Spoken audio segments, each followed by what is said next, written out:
Hello, hello, everyone. You are someone, and I am someone else. And welcome, welcome, welcome. Today, we are going to be reviewing every single John Bogle book I personally own. I am missing one book called Character Counts. It was his fourth book that he ever wrote. But other than that, I pretty much have every single John Bogle book. We are going to be reviewing the first John Bogle book. We're going to give it a score out of whatever out of 10. 1 out of 10, 7 out of 10, 69 out of 10. No, we're not doing 69 out of 10. 6.9 out of 10, right? 10 out of 10 would be a perfect score. Does that make sense? Okay. First book we're going to review. Bogle on Mutual Funds by John C. Bogle. Obviously, every single one of these books today we're going to talk about is also John Bogle books. They're all John Bogle books. But this is the first book he published in, I believe, 1993. Let me see real quick. Bogle on Mutual Funds, and we're gonna go into just the contents of this book. Let's see here. Well, this one says 2015, which obviously. Here we go. Okay, 1993. Okay, I think. Yeah, 1993. Okay, well, if it is 1993, yeah. So this is 1993 when he published this book. So about 2 years after the Soviet Union. No big deal. Anyway, right. So we're gonna look at the chapter selection, which is very weird because it's after the prefix, I think. But yeah, here we go. Chapters. So Bogle on mutual funds is basically talking about different types of mutual funds at the very beginning of the book. It's got a very different structure from a lot of his other books. Here's some of the chapter selects. I don't know if you could see all the chapters. It's fine. So part 1 is building blocks, and there are 3 chapters in part 1. So he likes to split his books into parts, and then he puts chapters in the parts. Makes sense. It's John Bogle we're talking about. John Bogle's, he makes things a little complicated. So part 1 is called building blocks. Chapter 1 is the rewards of investing. So he talks about the compounding thing of investing. Chapter 2 is the risks of investing. He talks about not investing, what would be the risk for that, what would be the risk of, if you don't invest, right, you don't get compound interest. So that is a risk itself. But investing itself is not guaranteed to work. So therefore, when you invest in a mutual fund, therefore, you're not guaranteed to make money in any circumstance when you invest. Everything has a risk to it. Walking down the street and almost getting hit by a car is a risk that people are willing to take, right? So everything in life has a risk, but I would say that it's less risky to invest your money than to have it sitting in a savings account. Now, again, if you're going to use it for short-term pleasure, then why put your money in an index fund or a mutual fund, I should say. Chapter 3, mutual funds, practicalities, performance. So he talks about different performances of mutual funds, I guess. I forgot that chapter, to be honest with you. And then, okay, so part 2, mutual fund selections. So there are, let's see, it goes 4 to 8. So there are 4, it looks like 5 chapters in that. Okay, so chapter 4 is how to select a common stock mutual fund. So basically a common stock mutual fund is just a fund that has basically 99% stocks. Very unlikely they'll have, they might have some, actually they'll have some, maybe 50% cash. So maybe there's a little bit of leeway there. They're waiting to purchase stock. So when you purchase a stock, a mutual fund share, you are buying that fund that also is holding cash. So maybe I'm a little bit off on that. Chapter 5, how to select a bond mutual fund. So generally bond funds don't hold a lot of cash because bonds are generally less risky. When people declare bankruptcy, bondholders get paid first. Before anybody owns the company, the bondholders get paid first. Maybe some of the employees also get a lot of money, like CEOs definitely make bank when a company goes under. Okay, we shouldn't be talking about that. That's stupid. We're going to talk about that in another book. But Chapter 6, how to select a bond mutual fund. Chapter 5, I'm sorry. Chapter 5 is how to select a bond mutual fund. Chapter 6 is how to select a money market fund, which is basically, there are 2 types, I think. There's the riskier one that's not federally insured, and then there's one that is federally insured. So basically, money market funds are the ones that are not insured, obviously make more money. Things that are generally not insured by a government has more risk to it, so the credit rating might be lower. it might be a junkier credit rating, but for the most part, if you get a money market fund, I would generally, if you get something that's uninsured, it's perfectly fine, to be honest with you. But if it goes to zero, you're screwed. But for the most part, it's very unlikely that a money market fund will go under unless the entire bank goes under. Chapter 7, how to select a balanced mutual fund, which is basically a mix between stocks and bonds and a money market fund mixed together. Chapter 8, where to get your mutual fund information. So he talks about Yahoo Finance and Morningstar. He's talking about Morningstar in that chapter, which is nice. Okay, part 3, new perspectives on 3 key issues. This is what made this book so popular. This is why Warren Buffett loves this book. Okay, chapter 9, index funds. Index funds were John Bogle's creation in 1975, and in 1976 he lowered the fees to mutual funds to make it absolutely incentivizing for the average investor. To invest in index funds. So index mutual funds. Chapter 9 is talking all about index funds and why they are so good. Chapter 10, mutual fund costs. So anytime you have a cost that is that compound, it will every time you have, let's say you have a 1% fee, right, in your mutual fund. Well, that's a compounding cost. The longer you hold that fund, that fee compounds to about, I would say, $200,000 over your lifetime. That's why index funds are so much more powerful. Chapter 11 is taxes and mutual funds. So index funds don't have a very high turnover rate. Their turnover rate's about 4%, right?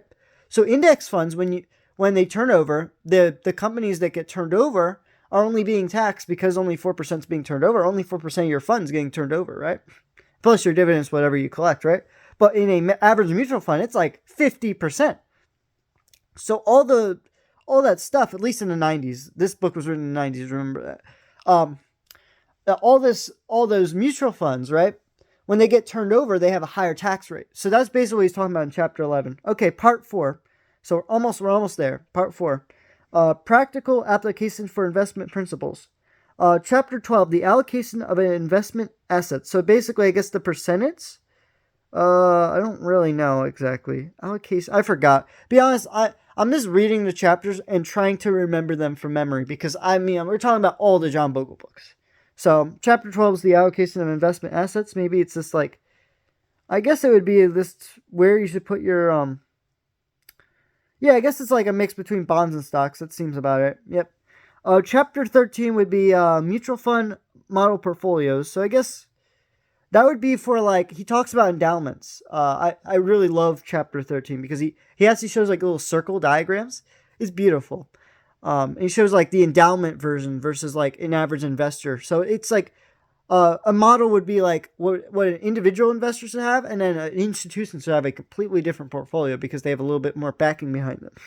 So, chapter 14, a mandate for fund shareholders. So basically, you should try to protect your best interests. So, and that was only 3 chapters in part 4.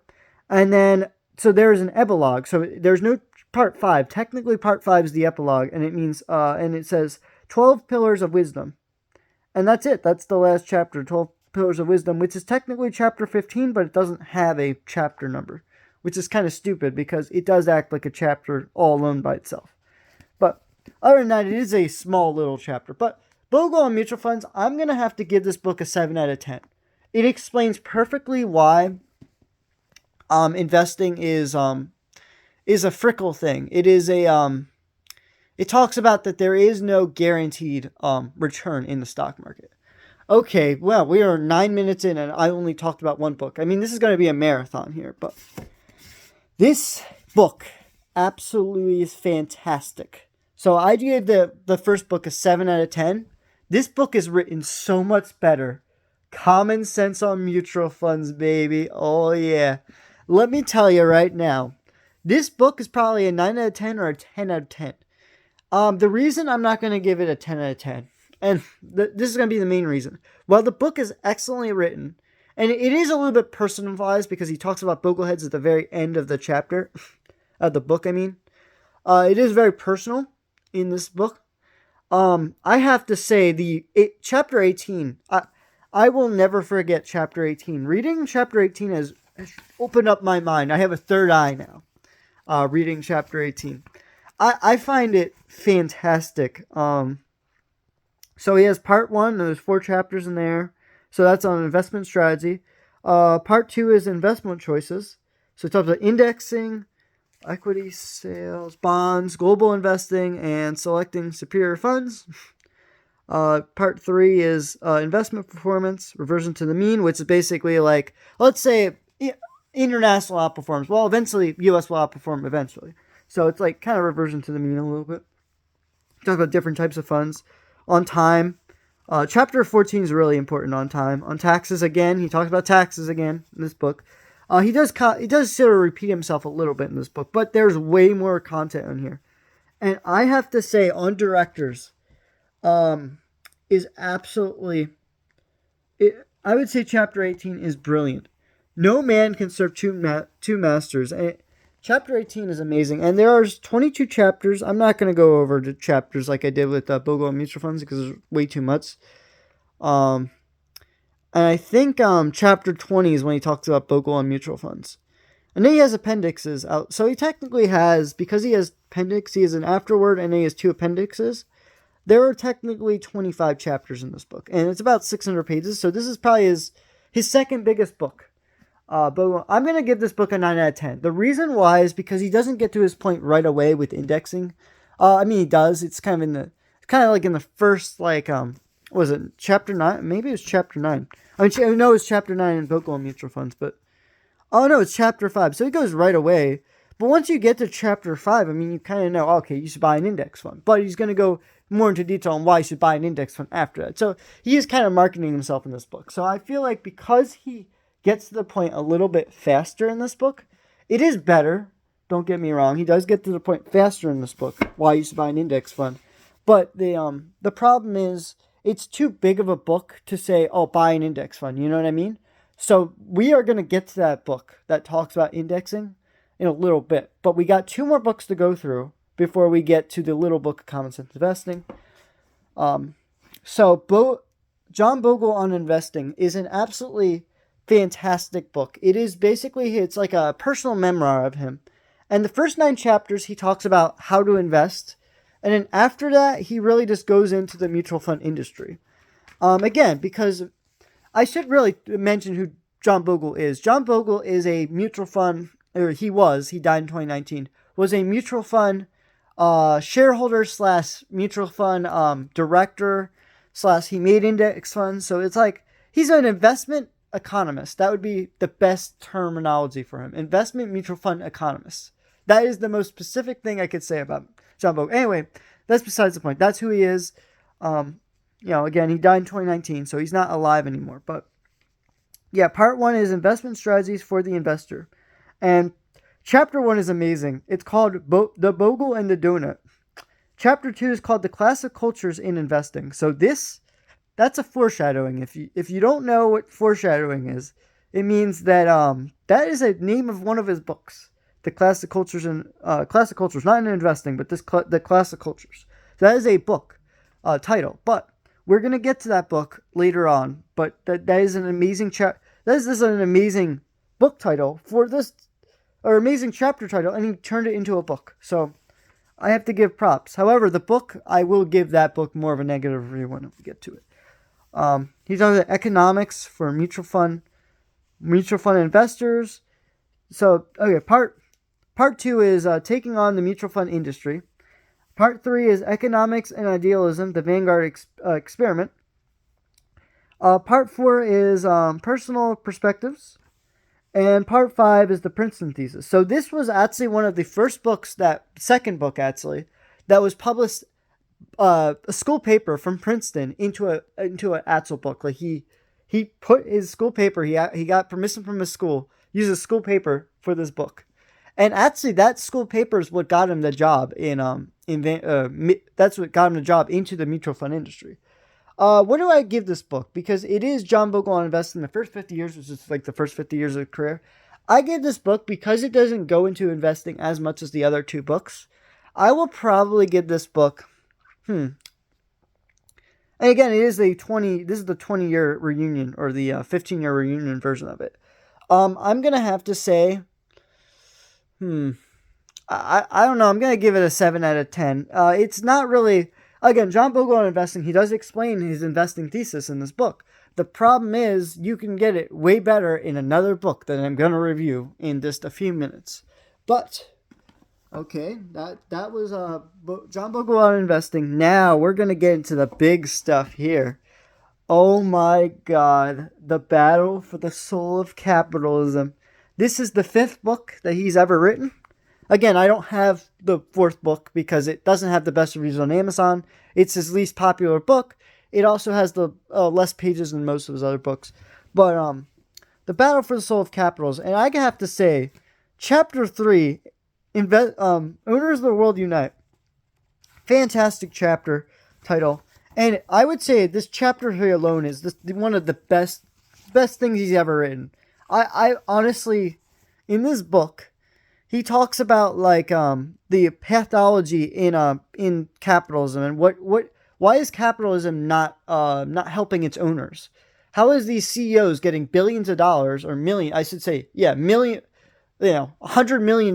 Yet, the average investor is not making that much money. In fact, they lost everything. These tech companies took all the money, used it on the CEO's funds, and nobody got any of their money. So, and he talks about, the investors must have more responsibility over their own funds. They can't just let a manager, this can't hand their money to a manager and just expect the money to be good. So he talks about like moral quandaries. He talks about corporate dictatorships versus corporate democracies. So he's like, Walmart's a corporate dictatorship. Meanwhile, what is it? I think it was like Home Depot Waste Management is like a corporate democracy or something. I don't know. It was either one or the other two. But he does have like a little diagram on like, he has this point system, really complicated point system on like democracy versus dictatorship and corporations. I don't really understand it. He does talk about the separation of powers between the CEO and the chairman.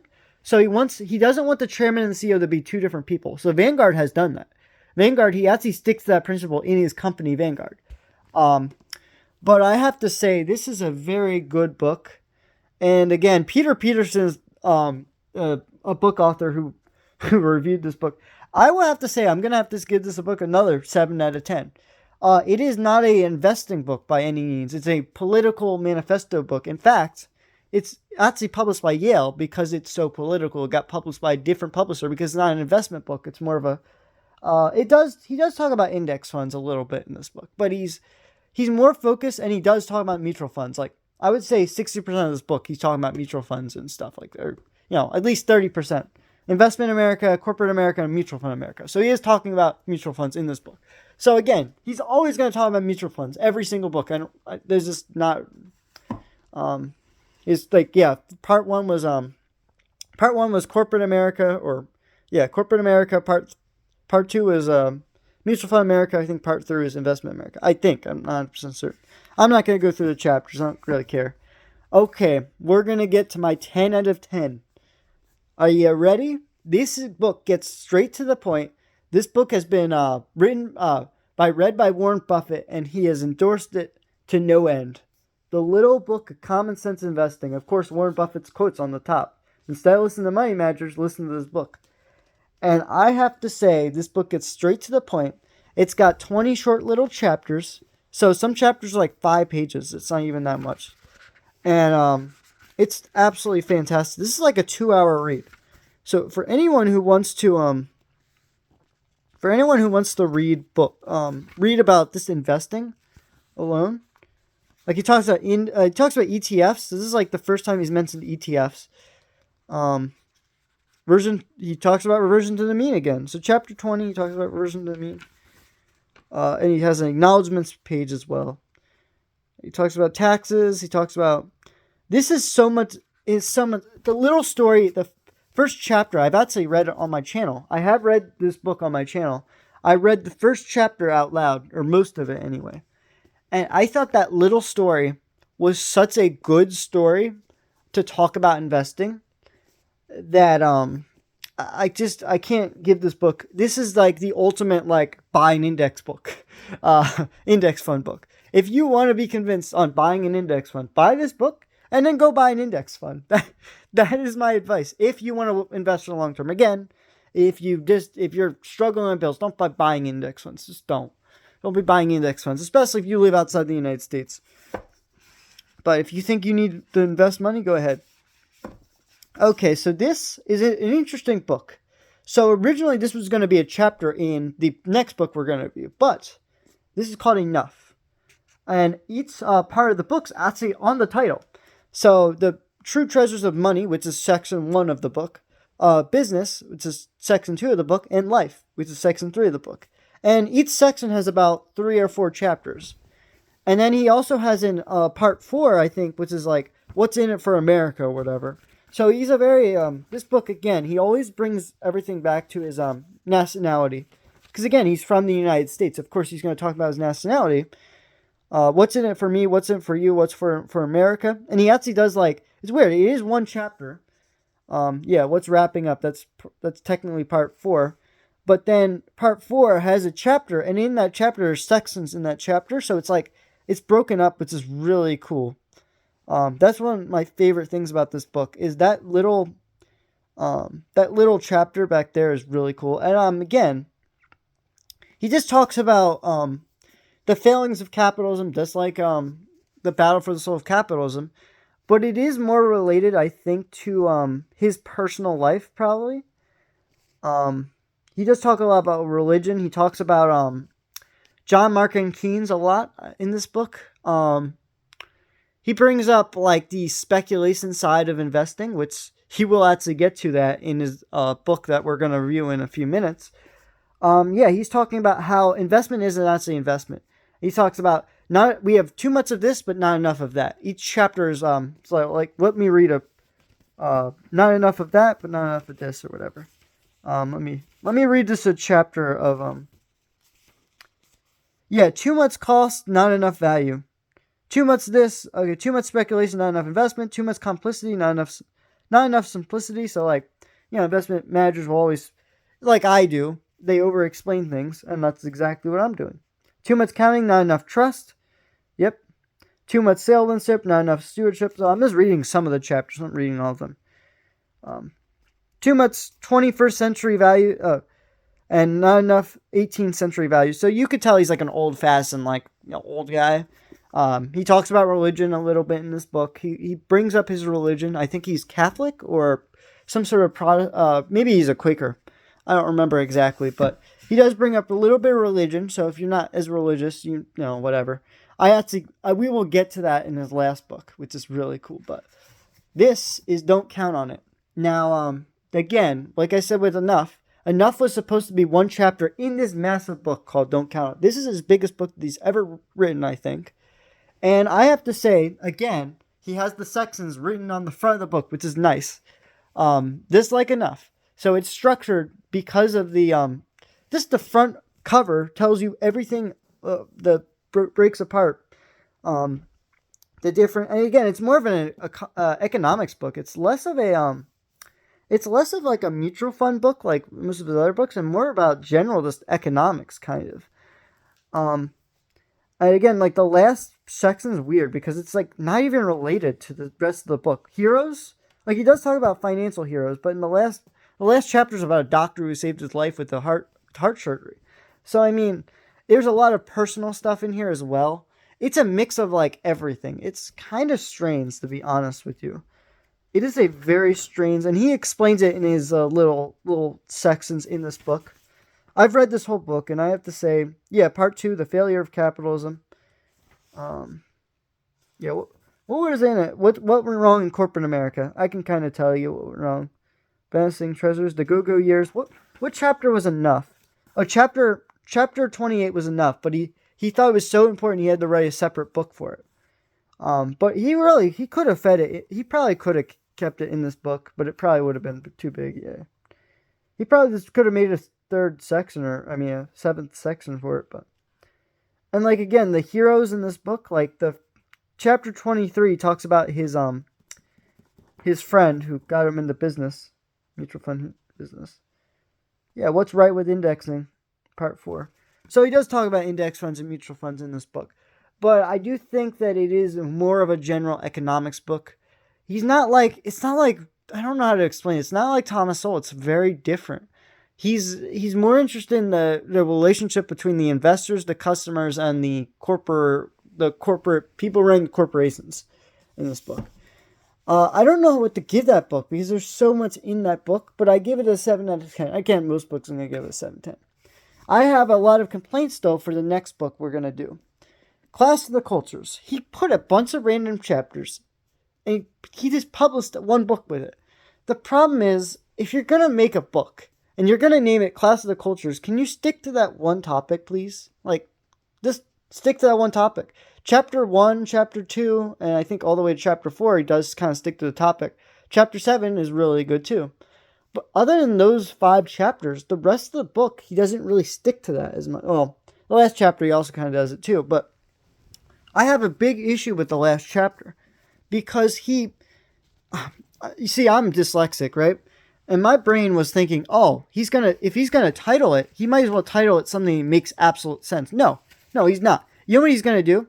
So he titles it, what does he title the last chapter? Yeah, chapter 9. 10 simple rules for investors and the warning to speculators. He puts the warning in front. No, you put the warning after the 10 rules. Like, I don't understand. You title it one thing, but then it's in a different order. Like, that to me, this drives me absolutely crazy. And for that alone, this book was a little disorganized. And there's not a lot of sources in this book. But again, most of his books don't have a lot of sources. I've noticed that. They only really have indexes. But this book does have like 5 or 6 sources. It doesn't have a lot of sources. It only has like 5 pages of sources. It's not that. But yeah, when you read through this whole book, you're reading the whole thing pretty much. I will have to say, chapter 7 with his America, with his retirement thing, like his reform for retirement. I forgot what he said about it. Yeah, retirement. America's retirement system. Too much speculation, too little investment. Same thing with Enough. I guess it's titled similar to Enough things. And then chapter 8 is so random. The rise, the fall, and the renaissance of the Wellington Fund. A case study: investment wins, speculation loses. I mean, yes, I guess, but it's just a fund. I mean, yes, but there were plenty of funds outside of that fund that he just wanted to talk about that fund, I think. I mean, sure, yes, he did invest. He didn't do speculation like he argues in this book. But it's just... Chapter 4 was amazing. He gives I think it was 15 rules. And the way he lays out that chapter is amazing. I love the way he structured chapter 4 in this book. Again, another solid 7 out of 10. I have a big complaint with the last chapter, though. The way he structured it, you don't title the chapter the opposite direction of, I don't know. You give the warning first, but you title the chapter, oh, the warning's the last. I can't. But, okay, we're going to go on to, this is the last book that I personally own of John Bogle. Now, again, there's one book that we're missing. But this is called Stay the Course. And I have to say, there's one chapter in here that will give me the higher rating than most of the other 7 out of 10s. It won't be as good as Common Sense on mutual funds. Nothing can beat that freaking No Man Can Serve Two Masters chapter. But I forgot what the name of the chapter is, but I think it was chapter 19. And it really changed my mind on index funds could be tyrannical. And I actually really didn't think about it like that. Yeah, the challenge of the index fund, or financial institutions. I think it was either chapter 18 or chapter 19. I'm gonna have to look for it. But he talks about the history of his career. Mainly, this is a personal memoir. This is John Bogle on investing, where the problem with it's interesting because John Bogle on investing and Don't Count on It are a bunch of college speeches that are organized. So now that I think about it, it's very different. This book is structured like a book. The other 2 books were like a compilation of 2 speeches put together. So let me see here. Consideration. Yes. Okay. It was chapter 19, I think. Was it? No, it was chapter 18. Chapter 18, sorry. Chapter 18 is really what got me interested. Oh my, it talks about, okay, so let's say a mutual fund, right? They're allowed to have directors in companies, right? So let's say a mutual fund owns, let's say, 20% of Amazon, right? That means 20% of the directors, which would be 12 directors, 20% of 12 would probably be 2 or 3 directors, could be controlled directly by Vanguard, right? Or whatever company owns a mutual fund. That's not the shareholders who own the company individually. No, those are a bunch of people own a mutual fund. And that mutual fund has elected, or I guess has elected directors, kind of, I guess, and the directors also are in the are in Amazon. It's kind of strange the way it's. And he talks about you could create an oligarchy, or what do you call it? Market. It's like a monopoly, but like if you control prices or corporations. So it was a very interesting, kind of like weird thing where it's like, yeah, Karl Marx was right about that. That a handful of companies could control the means of production, and it's absolutely true. If a company grows too big, it goes in the index, and then now that company might automatically get 1 or 2 directors. I don't know if that's exactly how it works, but yeah, I'm gonna give this book because of that last chapter and because it was so thought provoking, and it really made my brain think a lot more than some of the other chapters are written. Like sometimes he's just, oh, get to the point. Like it's kind of slow, right? Chapter 18, because of that was just amazing. Like yes, you should read his personal memoir, and it is a very good story on how he got fired, and then he made Vanguard after he got fired and everything. And the directors decided to rehire him because he was so good as a CEO. He didn't mess up entirely. Somebody else blamed him. Directors, okay, let's kick him out. And then they realized, oh, we made a mistake. Maybe we should put him back on. So, again, I love that the directors made a mistake and they fixed it. And they made Vanguard one of the best investment companies in the world and saved billions of dollars for people across the planet. Investing. I just think that story is so uplifting and so inspirational. The fact that he wasn't willing to give up, and he threatened to resign multiple times, and they said, "No, please don't resign. We need you because we realized we screwed up big time." And that's the great thing about this book. It is the story of how he went up and down. John Bogle on investing doesn't bring it up that much. Don't Count It doesn't bring it up as much, I guess. It kind of does, but not as much as Stay the Course, where he had to make up some of the numbers because Vanguard, the company, was run by different management when he was trying to make the book. He couldn't get the numbers, so he just had to predict the numbers. They weren't willing to give him all the numbers, sadly. Okay, we are going to go on to, technically, this is not a John Bogle book, but this is the successor of John Bogle. It's called, this guy's name is Jack Burton.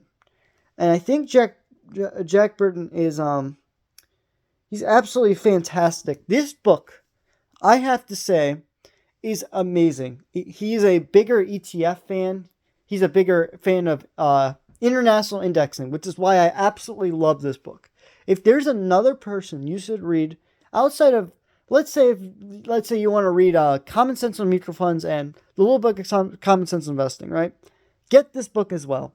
Because this is a more modern person who has a more modern example. Oh, I wanted to mention on Stay the Course, he has this thing about God. He's like God. He puts it in a broad font, right? He says, "Does God exist?" And he says, "Yes." There's no explanation or nothing. And my brother thought it was absolutely hilarious.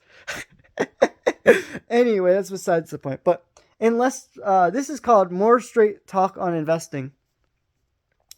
And I have to say, this book, I forgot the chapters in here, but it's similar. I think it's more similar. It is more similar to Common Sense on Mutual Funds. Yeah, Mastering the Basics, Constructing a Sensible Portfolio. Part 3 is Manage Your Investments and Focus on Discipline. And part 4 is Stay the Course, which is kind of the name of the book. It's a mad, mad world. Regrets, I have a few. I forgot. Again, it's been so long since I've read this book. This book is a kind of hard to remember some of this stuff, but what I love though is he has little terms. He has an appendix chapter, and he actually has terms like what is a stock, what is a bond at the very end of the book. So if you have like any things like, oh, what is that term? And he has it in alphabetical order, kind of, I think. It is a very good book. I have to say, this is more organized than anything else. Like, if you have a problem, you just go to the back of the book and you just like, yeah, look at how like structured this is. I really love this book. This book is probably the best book on investing ever written, in my actual opinion. The problem is, if you want to just know what to invest in, just get the Common Sense Investing book, little book, Common Sense Investing. But you want to know how to invest, this is the book to do it. The appendix thing, active management, after-tax returns, asset classes, which is basically stocks or securities or cash investments. Okay, like I forgot what most of this book because it's been so long. I think I read this like a little bit after John Bogle on mutual funds. So this was a long time. But yeah, he talked about fees, how markets can tilt your portfolio off balance. So he does talk about balancing your portfolio. It looks like he talks about retirement goal.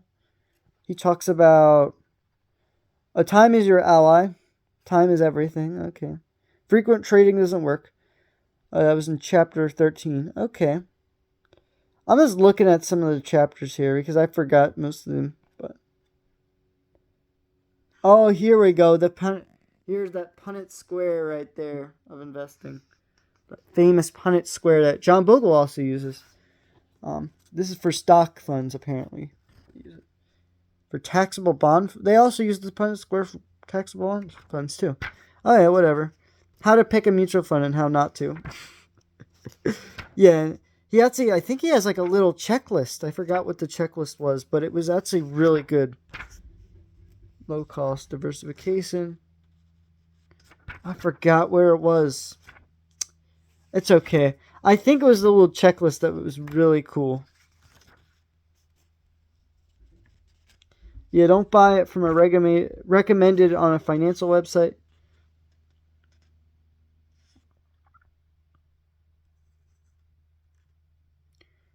Yeah.